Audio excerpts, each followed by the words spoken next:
ఏ కారణం చేతనైనా కాశీ వెళ్ళలేకపోతానన్న వాడి కోరిక తీరడానికి ఏదైనా మార్గం ఉందా అని అడిగితే కాశీ తప్పకుండా దర్శనం చేసి తీరవలసిన క్షేత్రం. మనుష్య జన్మనెత్తినవాడు కాశీ వెళ్ళవలసిందే. ఒకవేళ ఏ కారణం చేతనైనా కాశీ వెళ్ళకపోతే ఏం చెయ్యాలి?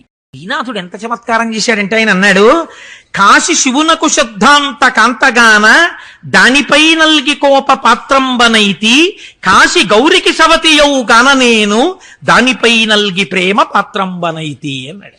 వ్యాసుడు చెప్పుకున్నాడు అగస్త్య మహర్షితోటి. ఏమైందో తెలుసా? పార్వతీదేవికి గౌరీదేవికి కాశీ ఏమవుతుంది? సపత్ని. అంటే ఆ భర్తకి ఉన్నటువంటి 4 భార్యల్లో ఆవిడ కూడా సకలత్రి అంటమే, అంటే ఇంకొక భార్య. ఒకే భర్తకి 4 భార్యలుంటే ఒక భార్యకి పక్కన ఇంకో భార్య మీద కోపం ఉంటుంది కదండి. పరమశివుడికో 4 భార్యలు కాబట్టి 4 ఎందు ప్రేమ. అంటే నిజంగా శివుడికి 4 భార్యలు అనుకోకండి, 4 ఎందు ప్రేమ ఉన్నవాడి 4 ఎందు. కాబట్టి ఇప్పుడు నేను కాశీ జోలికి వెళ్ళాను కాబట్టి శివుడికి కోపం వచ్చింది. అమ్మవారికి ఎందుకు సంతోషం వచ్చిందో తెలుసా? శంకరుడి 4 భార్యల్లో ఆవిడ పక్కనున్న ఇంకో భార్య జోలికి వెళ్ళాను కాబట్టి ఆవిడికి సంతోషం వచ్చింది, నన్ను చల్లగా చూసింది అన్నాడు. ఎంత చిత్రం చూడండి. వెనక్కి తిరిగి బాధతో అయ్యో కాశీ విడిచిపెట్టి వెళ్ళిపోవడమా అని అడుగులు వేస్తున్నట్ట. అమ్మవారు అందిట వెనక నుంచి, ఓయ్ వ్యాస, ఎక్కడికి వెళ్ళి ఏం బతుకుతావు? అన్నం కోసం కదా తప్పించావు. మోక్షం అడగవలసిన చోట మోక్షానికి కాకుండా అన్నం కోసం ఏడిచావు. ఎక్కడికెళ్ళి ఏడ్చినా మళ్ళీ ఈయనయా ఉద్ధరించాలి? ఇంకెవడున్నాడు ఉద్ధరించడానికి? అన్నం అడిగావు కాబట్టి భోగము నెరవేరాలి, అన్నము దొరకాలి, తపస్సు నడవాలి, నీకు ఈశ్వరానుగ్రహము కలవాలి. కాబట్టి భోగము మోక్షము 2 దొరుకుతాయి. కాబట్టి దక్షారామం వెళ్ళిపోవందిట. అప్పుడు వ్యాసుడు శిష్యులతో దక్షారామం వచ్చాడు. కాబట్టి ఇది అన్నపూర్ణతత్వం అంటే. ఆ అన్నపూర్ణమ్మ అలా అందరికీ అన్నిటినీ ఇయ్యగలదు. అటువంటి తల్లి ఉన్నటువంటి క్షేత్రం ఆ కాశీ క్షేత్రం. అక్కడ చూడండి, మనం వెళ్ళినప్పుడు తప్పకుండా కాలభైరవ దర్శనం చేస్తాం. ఈ కాలభైరవుని యొక్క దర్శనం అయితే తప్ప, కాలభైరవుని యొక్క అనుగ్రహం ఉంటే తప్ప కాశీపట్టణంలోకి ప్రవేశించలేరు. ఎవరీ కాలభైరవుడు? నేను శివమహాపురాణంలోంచి ఒక అవతారం కూడా చెప్పేసినట్టు ఉంటుంది. ఒకానొకప్పుడు బ్రహ్మగారికి కూడా 5 తలకాయలు ఉండేవి, శంకరుడికి 5 తలకాయలు ఉండేవి. బ్రహ్మగారికి అహంకారం వచ్చింది. నాకు 5 తలకాయలు ఉన్నాయి, ఈయనకి 5 తలకాయలు ఉన్నాయి. సమానత్వం చూసుకున్నాడు. 5 తలకాయలతో సమానత్వం చూసుకున్నాడు. చూసుకుని ఈయన నాకు చెప్పేదేమిటి, ఈయన చెప్పిన మాట నేను వినక్కర్లేదని ఈయన్ని ధిక్కరించి మాట్లాడాడు. వెంటనే శంకరుడు సంకల్పం చేసి కాలభైరవుణ్ణి సృష్టించాడు. ఆ కాలభైరవుడు ఏం చేశాట? పెనువ్రేలి కొనగోర బిసరుహాసనుమోము గెందమ్మి విరివోలే గిల్లినాడు. ఆ కాలభైరవుడు తన యొక్క పెనువ్రేలి అంటే పెద్దవేలు బొటనవేలు, బొటనవేలి గోటితో ఆ బ్రహ్మగారి యొక్క 5 తలకాయల్లో ఓ తలకాయని పువ్వుని గిల్లినట్టు గిల్లేశాడు. గిల్లేస్తే శంకరాచార్యులు వారు అన్నారు, మృణాళీ మృద్వీనాం అన్నారు. అమ్మ నీ చేతులు తామర పువ్వుల్లా ఉంటాయి కదా, నీ చేతులు తామర తూడుల్లాగా, చేతులు తామర పువ్వుల్లాగా ఉంటాయి. ఆయన సరసిజ భవస్తౌతి వదనైహి, ఆయన తామర పువ్వులోంచి పుట్టాడు బ్రహ్మగారు. ఆయనకి ఏమిటి భయం? మళ్ళీ శంకరుడు ఎప్పుడో ఇలా చూసి, ఒరే నీకు 4 కూడా అనవసరం, మళ్ళీ గిల్లేస్తాడేమో అని నఖేభ్య సంత్రస్యన్, మళ్ళీ గోటితో గిల్లేస్తాడేమోననిట శంకరుడి వంక ఎప్పుడు తన వంక చూస్తాడో అని భయంతో అమ్మవారి చేతుల కింద దూరిపోయాట. నేనెందుకు రక్షించాలంటావేమో, అమ్మ నీకు నాకు ఓ సంబంధం ఉంది. ఏమిటో తెలుసా? నీ చేతులు తామర తూడులులా, చేతులు తామర పువ్వుల్లో ఉంటాయి, నేను తామర పువ్వులోంచి పుట్టాను, మన ఇద్దరికి సంబంధం చాలదా? అందుకని మృణాళీ మృద్వీనాం అని మొదలెట్టారు శంకరాచార్యుల వారి సౌందర్యలహరిలో. అందుకని అమ్మ నువ్వు కాపాడని అమ్మవారి 4 చేతుల కింద 4 తలకాయలు పెట్టి కూర్చుంటట. అమ్మవారి చేతుల కింద తలకాయలు ఉన్నాయనుకోండి, ఇలా తలవంక చూద్దాం అనుకునేటప్పటికి అమ్మవారి చేయి కనబడుతుంది. కనబడితే స్ఫురద్గండాభోగ ప్రతిఫలిత తాటంక యుగలం చతుశ్చక్రం మన్యే తవ ముఖమిదం మన్మదరథం యమాహ్యద్రుహ్యత్కవనిదమర్కేందుచరణం మహావీరో మార ప్రమథపతయే సంజితవతే. ఆవిడ స్వాధీన వల్లభ, ఆవిడ చెయ్యి కనపడగానే ఈయన మురిసిపోయి దృష్టి ఇంకోవైపు పెట్టేస్తాట. కాబట్టి అమ్మా నీ 4 చేతుల కింద 4 తలకాయలు అప్పటి నుంచి దాచుకున్నారమ్మా బ్రహ్మగారు అన్నారు మహానుభావుడు శంకర భగవత్పాదాచార్య స్వామి. అలా ఏ మహానుభావుడు తన బొటనివేలి గోటితో చతుర్ముఖ బ్రహ్మగారి యొక్క 5వ సరస్సు గిల్లేశాడో అది కాలభైరవ అవతారం.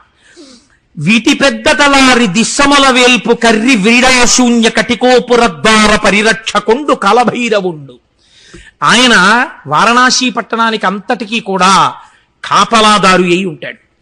ఆయన అనుగ్రహం లేకుండా లోపలికి వెళ్ళలేరు. కనుకనే కాలభైరవ దర్శనం చేసి విశ్వేశ్వర దర్శనం చేయడం చాలా ఉత్తమం. విశ్వేశ్వర దర్శనం చేసి కాలభైరవ దర్శనం చేయడం కన్నా కాలభైరవ దర్శనం చేసి విశ్వేశ్వర దర్శనం చేయడం మరింత పూర్ణత్వాన్ని ఇస్తుంది. ఎందుచేతంటే ఆయన అనుగ్రహాన్ని అపేక్షించి వెడితే చాలా సంతోషిస్తాడు. కనుక అది కాలభైరవుడు. అలాగే మీరు చూడండి, మనకి కాశీపట్టణంలో తప్పకుండా చూడవలసినటువంటి సూర్యశక్తి ఒక చోట కేంద్రీకృతమై ఉన్నది. దీన్ని లోలార్కుడు అని పిలుస్తారు.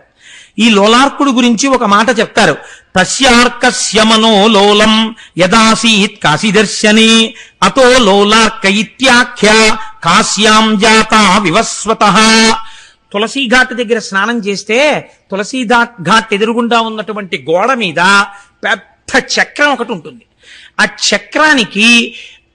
చక్రాన్ని మీరు దర్శనం చేస్తే ద్వాదశాదిత్యుల యొక్క శక్తి కూడా ఎప్పుడెప్పుడు కాశీ వెడదామా అని తాపత్రయపడి కాశీ వచ్చాట. అలా కాశీ వెడదామని తాపత్రయపడి వచ్చి వెలిసినటువంటి సూర్యశక్తి అక్కడ ఉన్నటువంటి చక్రం మీద ఉన్నది కనుక లోలార్కుడని పిలుస్తారు. ఆరోగ్యం భాస్కరాదిచ్చేత్. ఆ తులసీ ఘాట్ గోడ మీద ఉన్నటువంటి ఆ లోలార్క బింబానికి ఆ చక్రానికి నమస్కారం చేస్తే గంగా స్నానం చేసి ఆరోగ్యం కలుగుతుంది. అలాగే కాలభైరవుడు ఎలా రక్షిస్తాడో కాశీపట్టణాన్ని వారాహి ఎలా రక్షిస్తుంది. నాకు జ్ఞాపకం ఉన్నంత వరకు రాజేంద్ర ప్రసాద్ ఘాట్ అనుకుంటాను, కాశీలో రాజేంద్ర ప్రసాద్ ఘాట్ లో స్నానం చేసి మీరు పక్కనే ఉన్న ఇరుకు సందులోంచి వెడితే వారాహి దేవాలయం ఉంటుంది. వారాహి మొన్న మనం శరన్నవరాత్రులు చేసినప్పుడు ఇక్కడ మనం పూజా మందిరంలో పెట్టాం, మీరు చూశారు. ఆ అమ్మ సరస్వతీ స్వరూప, అమ్మవారి సర్వ సైన్యాధిపతి ఆవిడ. అటువంటి వారాహి చీకటి పడగానే కాశీపట్టణంలో తిరుగుతుంది. తెల్లవారేటప్పటికి చీకటితో ఉండగానే వారాహి దేవాలయంలోకి వెళ్ళిపోతుంది. కాశీపట్టణంలో ఉన్నటువంటి వారాహి మూర్తి అంతెత్తునుంటుంది. అక్కడ పూజ చేసేటటువంటి అర్చకులు కూడా బిక్కుమంటూ పెడతారు గుళ్ళోకి తెల్లవారుజాము 4 గంటలకి వెళ్ళి. అసలు అమ్మవారిని ఇలా ఎదురుకుండా నిలబడి పూర్ణంగా పైనుంచి కిందకి చాలా మంది చూడలేరు, అసలు అలా ఉంటుంది వారాహి. కనుక ఏం చేస్తారంటే అర్చకులు లోపలికి వెళ్ళి తెల్లవారే లోపలే గబగబా పూజ చేసి నైవేద్యం పెట్టేస్తారు. ఎందుకంటే ఆవిడ పడుకుంటుంది పగటిపూట, రాత్రి మళ్ళీ లేచి కాశీలో తిరుగుతుంది. అమ్మవారిని చూడడానికి వారాహి దేవాలయం స్లాబ్ మీద కన్నాలు ఉంటాయి. వాటికి మీరు కొంచెం దూరంగా వెళ్ళి ఆ కన్నంలోంచి చూస్తే వారాహి కనపడుతుంటుంది. మీరు పూర్ణంగా వారాహిని చూడలేరు, శక్తి సరిపోదని దేవాలయం లోపలికి పంపరు వారాహి దగ్గరికి, పైన కన్నంలోంచి చూడాలి. అటువంటి వారాహి కదిలేటటువంటి తల్లి. ఆ వారాహి దర్శనాన్ని మీరు వారణాసి పట్టణంలో చేస్తే ఈశ్వరుడి వైపుకి బుద్ధి తిరుగుతుంది. వారాహి అంటే వీర్య సమృద్ధిని ఇయ్యగలిగినటువంటి తల్లి. కేవల కామ్యము చేత నష్టమైపోకుండా ఈశ్వరానుగ్రహము వైపుకి బుద్ధిశక్తిని ప్రవేశపెట్టగలిగినటువంటి తల్లి. రెండవది ఆదికేశవుడు. తప్పకుండా కాశీలో చూడవలసినది పాదోదకంబను ప్రథమ తీర్థంబున ఆదికేశవుడన అధివసింతు. ఎన్నో విష్ణువాలయాలు ఉన్నాయి. మొట్టమొదట వచ్చి అక్కడ నివాసం ఏర్పరచుకున్నటువంటి విష్ణువాలయానికి ఆదికేశవాలయం అని పేరు. ఆ ఆదికేశవాలయాన్ని దర్శనం చెయ్యాలి. తర్వాత డుంఠి గణపతి అని ఒక గణపతి ఉంటారు. మనకంటే ఇక్కడ సాధారణంగా ఏంటంటే నల్లగా వదిలేస్తూ ఉంటారు మూర్తిని. అసలు నేను ఒక మాట అంటే మీరు నన్ను క్షమించండి, ఇక్కడ చాలా గణపతి దేవాలయాలు మీరు చూసి మీరు తమిళనాడు వెడితే మనకి సిగ్గేస్తుంది. ఏమిట్రా మనం చేస్తున్నటువంటి పూజ ఇక్కడ. అందుకే ఆంధ్రదేశం ఇన్ని వనరులున్న వృద్ధిలోకి రాలేదు. ఏ వనరులు దీంతో పోలిస్తే సమానంగా లేని తమిళనాడు విద్యాపరంగా, పారిశ్రామికంగా, ఐశ్వర్యంలో అంత దిట్టయిపోయింది. స్వాతంత్రం రాకపూర్వమే మెట్రోపాలిటన్ సిటీ అయిందంటే అక్కడ చేసే ఉపాసన అలా ఉంటుంది. మొన్న నేను నాతో వచ్చిన వాళ్ళకి అరుణాచలంలో అనుకుంటా చూపించాను. మనకి శాస్త్రంలో ఒక మర్యాద ఉంది. ప్రాతస్మరామి గణనాథ మనాథ బంధుం సింధూర పూరపది శోభిత గండ యుగ్మం ఉద్దండ విఘ్నపది ఖండన చండ దండ మాఖండలాది సురనాయక బృంద వంద్యం. హనుమకి గణపతికి సింధూరం పూసి ఉంచాలి. మీరు ఆది అన్నామలై దేవాలయానికి వెళ్ళండి, గణపతి అంట సింధూరం రాసి ఉంటాడు. ప్రతి గణపతి పాదాల దగ్గర చక్కగా తెల్లటి వస్త్రాలు కట్టేసి గరిక పెట్టి ఉంటుంది, గరికతో పూజ చేసి ఉంటాయి. మన దేవాలయాల్లో, నన్ను క్షమించండి, ఎన్ని గణపతి దేవాలయాల్లో పాదాల దగ్గర ఇంతంత దుర్వారములు కనపడతాయి మీరు చూడండి. ఎంతమంది గండస్థలానికి సింధూరం రాసి ఉంటాయి మీరు చూడండి. గణపతి నవరాత్రులు చేస్తారు, ఒక్క గణపతి మూర్తి యొక్క చెక్కిళ్ళకి సింధూరం రాసిన గణపతిని నాకు చూపించండి. అసలు సింధూరంతో పూజ చెయ్యం మనం. తమిళనాటంతా సింధూరం అలదేస్తారు గణపతులకి. అందుకే అంత మంగళప్రదంగా ఉంటాడు అక్కడ ఉండేటటువంటి గణపతి. అందుకే వాళ్ళకి అన్ని ప్రాజెక్టులు వస్తున్నాయి. కనుక వారణాసి క్షేత్రంలో డుంఠి గణపతి అని ఉన్నారు. డుంఠి గణపతి అంటే ఏమిటో తెలుసా అండి? సాధారణంగా గణపతి యొక్క తొండం కుడివైపుకి తిరుగుతుంది, కానీ ఒక్క కాశీపట్టణంలో ఉన్నటువంటి డుంఠి గణపతికి ఎడమవైపుకి తిరిగి ఉంటుంది తొండం. ఎడమవైపుకి తొండము తిరుగున్నవాడు కాబట్టి ఆయనకి డుంఠి గణపతి అని పేరు.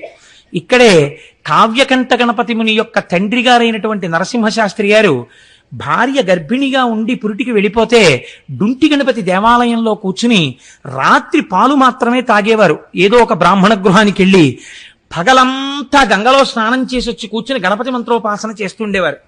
ఒకరోజు ఇలా కొన్ని నెలలు చేశారు. ఒకరోజు మధ్యాహ్నం 2 గంటల వేళ విగ్రహంలోంచి ఒక పిల్లవాడు పాకుతూ వచ్చి తన తొడ మీదకి కూర్చున్నట్టుగా ఆయనకు అనిపించి ఒళ్ళు గగురు పొడిచింది. కళ్ళు తెరిచి చూశారు, పిల్లవాడు లేడు, కానీ గగుర్పాటలా ఉండిపోయింది. వెంటనే ఆయనకు అనిపించింది, నీకు జాతా శౌచం వచ్చింది, కొడుకు పుట్టాడు గణపతి అనుగ్రహంతో, నువ్వు బయలుదేరి నీ ఇంటికి వెళ్ళిపో అనిపించింది. ఇంకా జాతా శౌచంతో గుళ్ళో ఉండకూడదు కదా, అందుకని ఆయన బయలుదేరి కలువరాయి వచ్చేశారు. కనుక్కుంటే తనకి ఎన్ని గంటల ఎన్ని నిమిషాలకి డుంఠి గణపతి యొక్క మూర్తిలోంచి పాకుతూ వచ్చి పిల్లవాడు తొడ మీద కూర్చున్నాడో అదే సమయంలో భార్యకి ప్రసవమై పిల్లవాడు పుట్టాడు అని తెలిసింది. ఆయన సంతోషపడిపోయి గణపతి అని పేరు పెట్టాడు. ఉత్తరోత్తర మహాపండితుడై కావ్యకంఠ గణపతి ముని అని ఆయనే పేరు తెచ్చుకున్నారు. కావ్యకంఠ అని బిరుదాంకితులయ్యారు. అటువంటి మహానుభావుడు ఖర్గపురంలో ఆయనకి వయస్సు అయిపోయిన తర్వాత ఒక పొరపాటు చేశారు. ఈయన గణపతి అవతారం, ఈయనకి అందుకే అంత పాండితీ ప్రకర్ష ఉంది. గణపతి విగ్రహాన్ని పెట్టడం ఎందుకు, నవరాత్రులు ఈయన్నే కూర్చోబెట్టి గణపతి పూజ చేసేద్దామని తీసుకెళ్లారు వీరిని. అప్పట్లో ఆయన ఎటువంటి స్థితికి వెళ్ళిపోయారంటే లోకం ఎలా చేస్తే అలా పట్టించుకోవడం మానేశారు.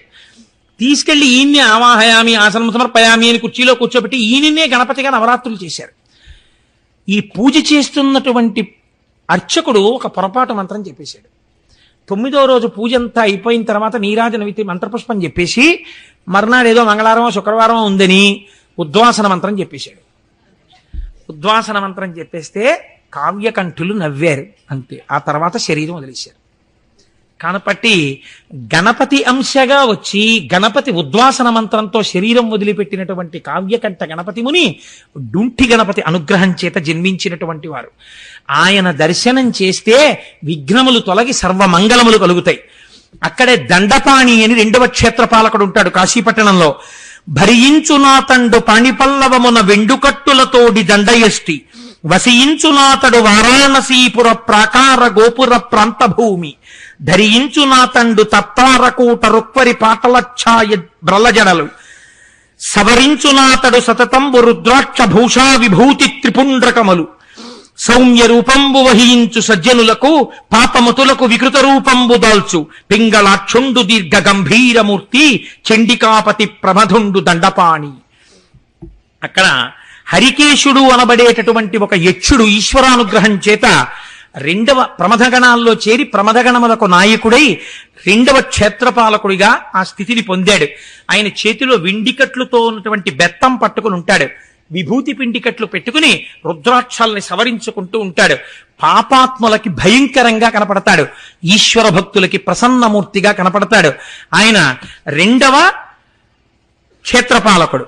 మనకి కాశీ విశ్వేశ్వర క్షేత్రానికి ఆయన సన్నిధికి దక్షిణంగా ముక్తి మంటపము అని ఒక మంటపం ఉంది. కాశీకి సంబంధించినటువంటి చిత్రం ఏమిటంటే, విశ్వేశ్వరుడి యొక్క దర్శనం చేసి మీరు ప్రత్యేకమేమీ పట్టుకెళ్ళక్కర్లా, అక్కడే ఉన్న గంగలో నీళ్లు తీసుకెళ్లి ఆయన తల మీద పోసేస్తే చాలు.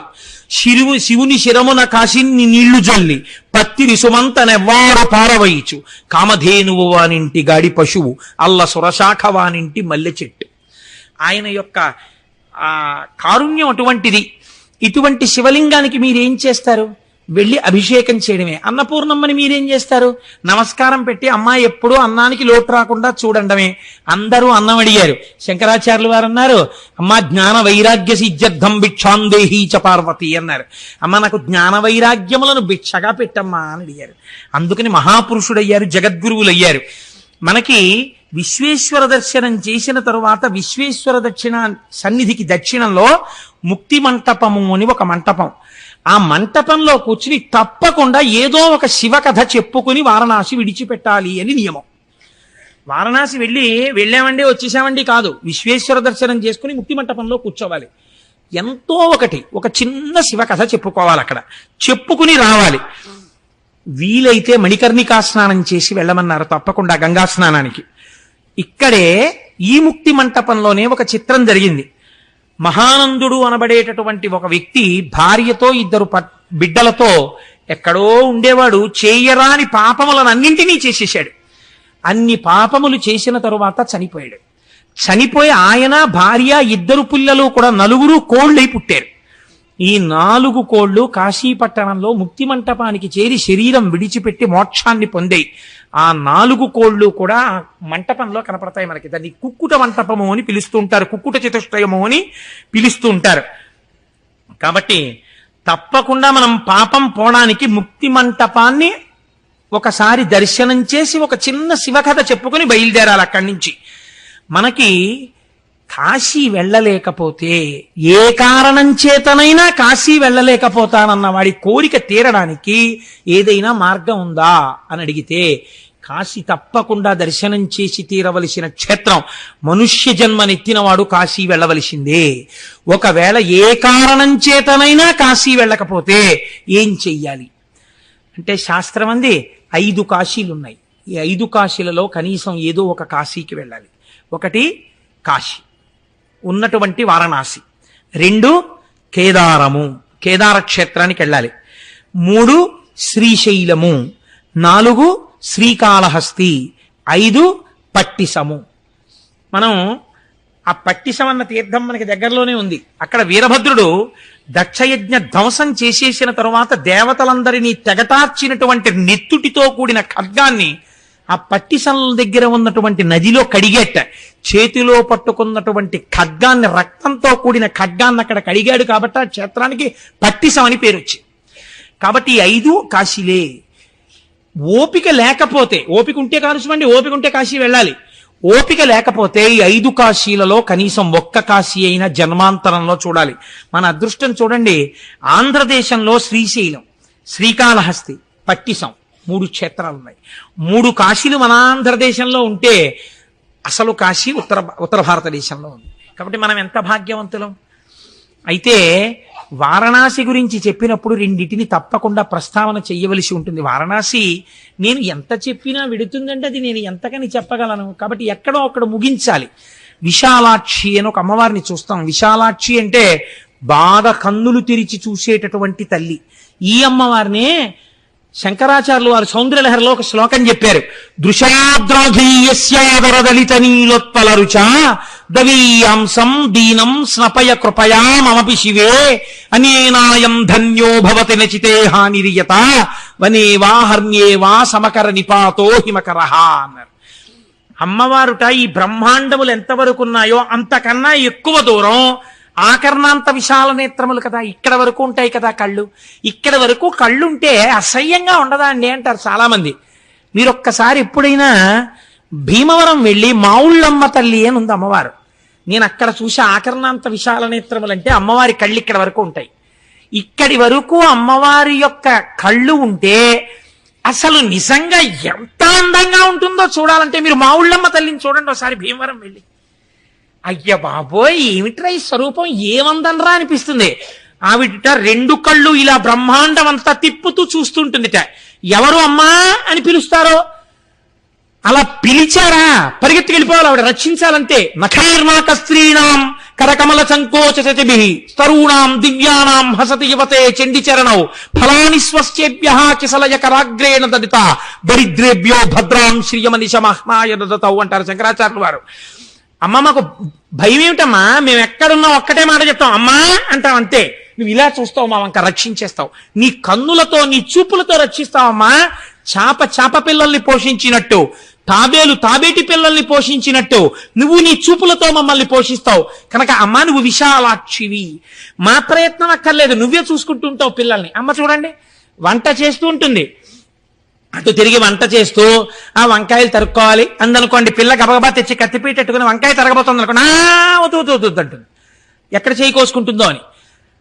అటు వంట చేసుకుంటున్నా ఇటు పిల్లల్ని ఒక కంట జాగ్రత్తగా చూసుకునే అమ్మలా కాశీలో వెలిసి ఉన్నా తన కళ్ళు విశాలంగా చూస్తూ తిప్పుతూ తన బిడ్డలందరినీ చూసుకుంటుందట. ఆ బ్రహ్మకీట జననీ కదా అటువంటి తల్లి ఆ విశాలాక్షి. ఆ విశాలాక్షి దర్శనం చేయకపోతే మనం కృతజ్ఞులం అయిపోమండి. అక్కడే శ్రీచక్రేశ్వరుడు ఉన్నాడు మహానుభావుడు. భాస్కరాచార్యులు వారు ఆ లలితా సహస్రనామ స్తోత్రానికి వ్యాఖ్యానం చేస్తున్నారు. మహాచతుషష్టి కోటి యోగిని గణసేవిత అని ఒక నామం ఉంది. 64 కోట్ల మంది పరివార దేవతల చేత స్తోత్రం చేయబడుతుంది లలితాపరా భట్టారికా స్వరూపము అని.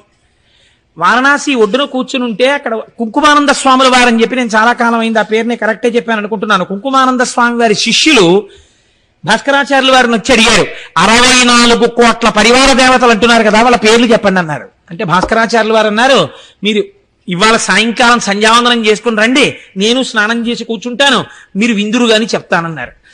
ఇంతమంది బ్రాహ్మణులు వచ్చి గంగ ఒడ్డున కూర్చున్నారు, ఈయన కూడా స్నానం చేసి కూర్చున్నారు.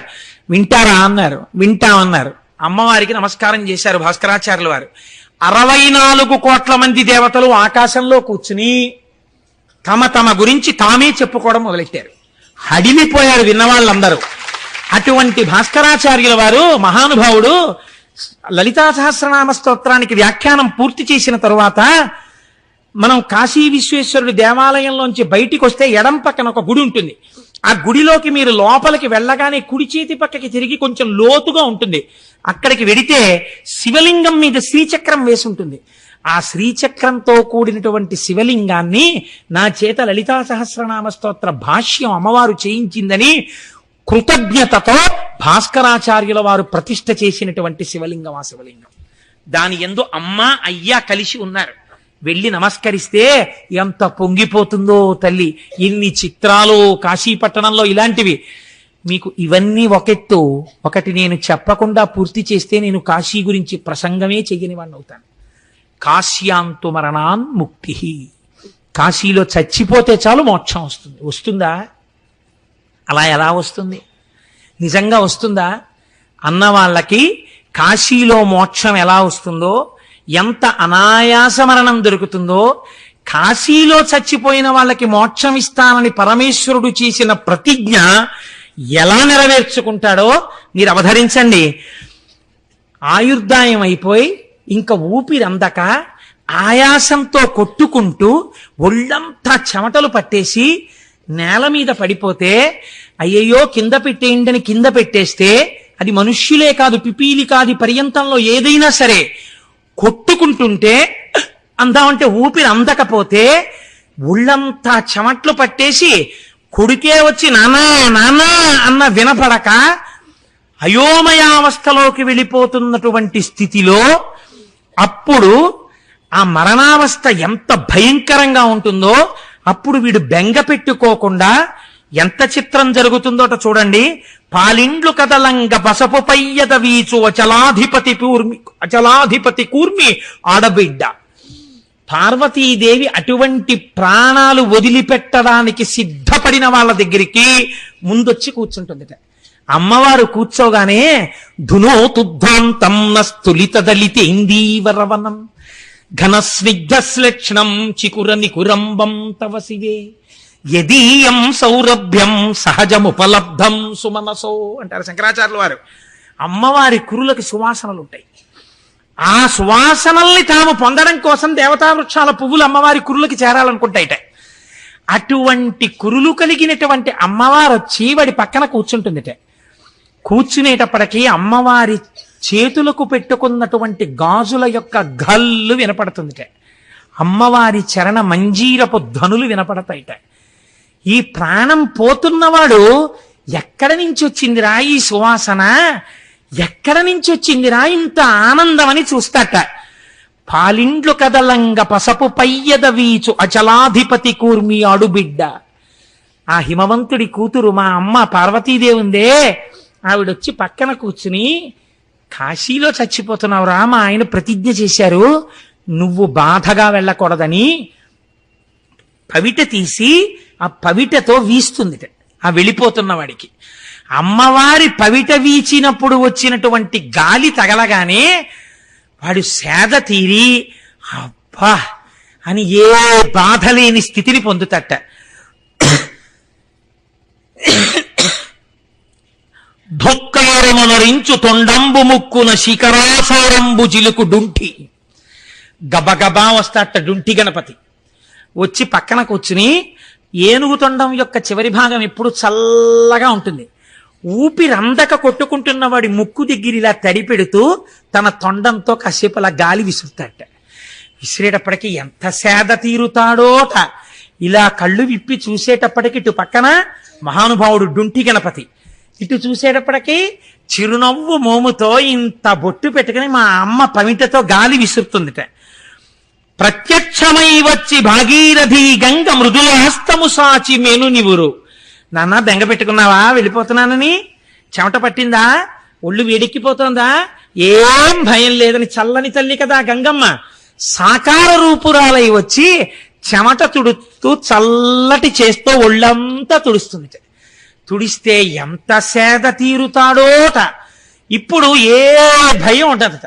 అబ్బా ఇలా చూస్తే మా అమ్మ పార్వతి, తల్లి నువ్వా అమ్మా నీ పవిటతో నాకు వీయడం, ఏమమ్మా నా భాగ్యం, ఎంత అదృష్టవంతుండమ్మా అనుకుంటాట.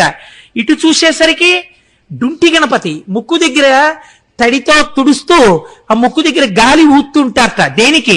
ఆఖరి వాయువు మారాలి వాక్కుగా. ఇంతలో గంగమ్మ వచ్చి తెల్లటి బట్టలు కట్టుకుని చల్లటి చేత్తో ఒళ్ళు తుడుస్తుందిట. అబ్బబ్బబ్బా ఏమి భాగ్యం! అమ్మ గంగమ్మ, మా అమ్మ పార్వతి, ఇక్కడ డుంటి గణపతి. ఆ దర్శనంలో ఆనందమగ్నుడైపోతాడు. ఇంకా అసలు ఏం బాహ్య ప్రపంచం తెలియదు, ఇంకా భయం ఏమిటో తెలియదు. ఎంత ఆనందం పొందేస్తూ ఉంటారట. ప్రమదోత్తముండు భృంగి భయరక్షణార్థంబు పాలాగ్రమున తీర్చు భసిత రేఖ. భృంగి బయలుదేరి వచ్చి గబగబా ఎడంచేత్తో విభూతి పట్టుకుని వచ్చి శ్రీకరంచ పవిత్రంచ సర్వరోగ నివారకం అని ఆ చేతిలో ఉన్నటువంటి విభూతిని తీసి, ఏ భయం లేదు, ఇదే ఆఖరి జన్మ, వెళ్ళిపోతున్నావు మా స్వామిలో ఐక్యమైపోతున్నావని లలాటమునందు విభూతిని పెడతాట.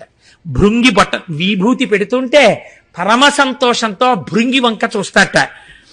దక్షిణ శృతి మీదుగా ధాత్రి తెల్లి పెద్ద నిద్రకు మగన్ను పెట్టువేళ.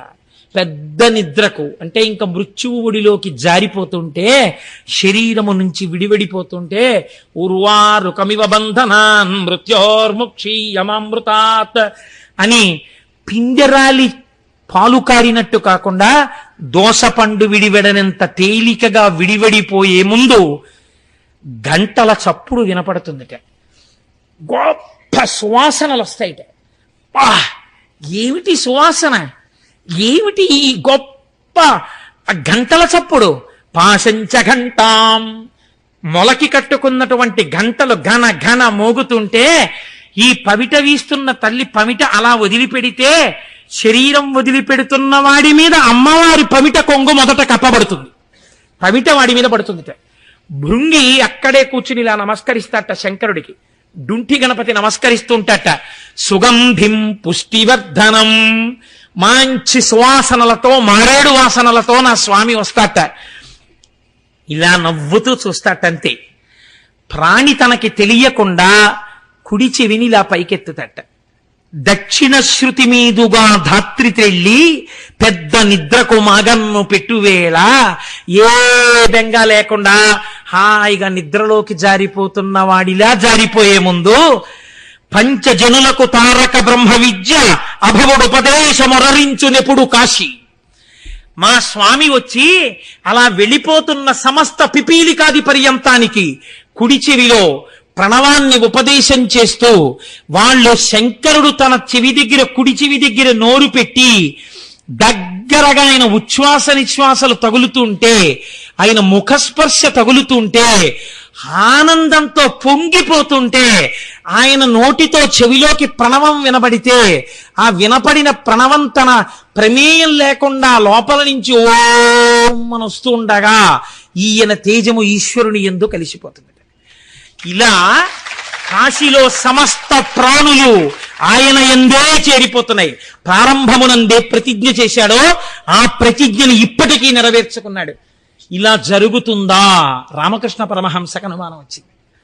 వెళ్ళి కూర్చుని ధ్యానమునందు దర్శనం చేశారు. చచ్చిపోతున్న చీమలు ఈగలు కూడా పక్కకి ద్రొల్లి కుడి చెవులు బయట పెట్టి చచ్చిపోతూ దర్శనం చేశారు. ఎన్ని ముఖాలతోటో సహస్రశీర్ష పురుష అనంతమైన రూపాలతో చీమలకి, బొద్దింకలకి, ఈగలకి, దోమలకి కూడా ప్రణవాన్ని ఉపదేశం చేస్తూ తనలో కలుపుకుంటున్నటువంటి శంకర దర్శనం కాశీపట్టణంలో రామకృష్ణ పరమహంస చేసి, మన పురాణములు, మన శాస్త్రములు చెప్పినది పచ్చి నిజము. కాశీ కాశీయే. నీ పాప ధ్వంసము చేయగలిగినటువంటి కాశీ, కొన్ని కోట్ల జన్మల పాపాల్ని నశింపజేయగలిగిన కాశీ మన భరతఖండంలో. ఒక్క రాత్రి ఒక పగలు రైలెక్కితే అటువంటి గంగమ్మ, అటువంటి కాలభైరవుడు, అటువంటి డుంటి గణపతి, ఎన్ని ప్రాణులో ఈశ్వరుడిలో కలిసిపోతున్న దివ్యక్షేత్రం, సర్వ జగత్తు లయమైపోతున్నా తాను మాత్రం నిత్యముగా ఉండిపోయే పరమ పావన భూమి అటువంటి కాశీ. ఆ కాశీ మనం వెళ్ళకపోయినా ఇక్కడ కూర్చుని ఒక్కసారి ఆ కాశీ గురించి చెప్పుకుంటూ అందరం ఒక్కసారి ఆ విశ్వేశ్వరుడు గురించి పొంగిపోతే, నిజంగా ఇవాళ కాశీ విశ్వేశ్వరుడు నేనంటున్నాను, మా గురువు గారి రూపంలో ఆ గంగా, ఆ శివుడు, ఆ పార్వతి, ఆ కాల భైరవుడు అందరూ వచ్చి ఇక్కడే కూర్చున్నారు. గురుర్ బ్రహ్మ, గురుర్ విష్ణు, గురుర్దేవో మహేశ్వర, గురు సాక్షాత్ పరబ్రహ్మ. నా ఉపన్యాసాలకు వస్తే మా గురువు గారు ఎక్కడో దూరంగా కూర్చుంటారు. వీడికి కనబడితే వీడు మళ్ళీ నమస్కారం చేస్తాడు, హడావిడి పడతాడు. ఎందుకని? ఏమి కాకతాళీయమో ఇవాళ ముందుకొచ్చి ఇక్కడ కూర్చోవడమా మా గురువుగారు? ఇది కాశీ విశ్వేశ్వరుడి ఆజ్ఞ. నేను సద్గురువుని కదా, నా రూపంలో వెళ్ళి అక్కడ సభకి దర్శనమి అని మా గురువు గారిని ఆజ్ఞాపించారు. మా గురువు గారే ఇవాళ శివనామం మనతో చెప్పించారు. కాబట్టి మీరు కాశీ వచ్చి చెప్పక్కర్లా, ఇక్కడే మీతో చెప్పించి ఇప్పుడే మీ అందరూ మోక్షమును పొందుతారని మీకు నేను అభయం ఇచ్చేశాను. మీ